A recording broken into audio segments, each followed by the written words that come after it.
Kites. Kites were used approximately 2,800 years ago in China, where materials ideal for kite building were readily available: silk fabric for the sail material, fine, strong silk for the flying line, and resilient bamboo for the lightweight framework.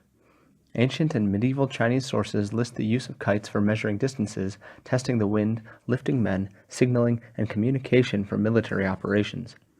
The earliest known Chinese kites were flat, not bowed, and often rectangular. Later, tailless kites were developed. Kites were decorated with mythological motifs and legendary figures. Some were fitted with strings and whistles to make musical sounds while flying.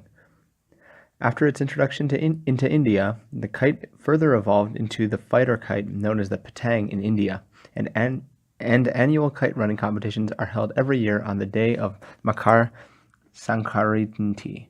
In Afghanistan, kite running is an ancient tradition, and it is regarded as an art as well as a sport. The aim of the kite runners is to cut the string of the kites belonging to their opponents with the string of their own.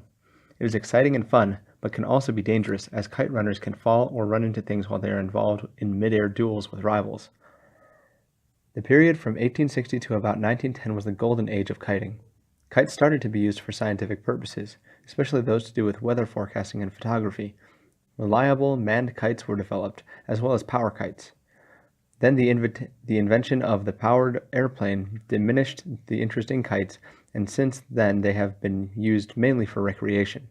You can see them being flown every morning in Tiananmen Square in Beijing, nearly 3,000 years after they were first invented, in all shapes and forms, including eagles. However, children nowadays do not fly kites as much as in previous times. The rival attractions of computer games have reduced the appeal of all outdoor activities, and there are fewer large spaces where kite flying can safely be done, thanks to the increase in the number of tall buildings and overhead power cables in so many countries.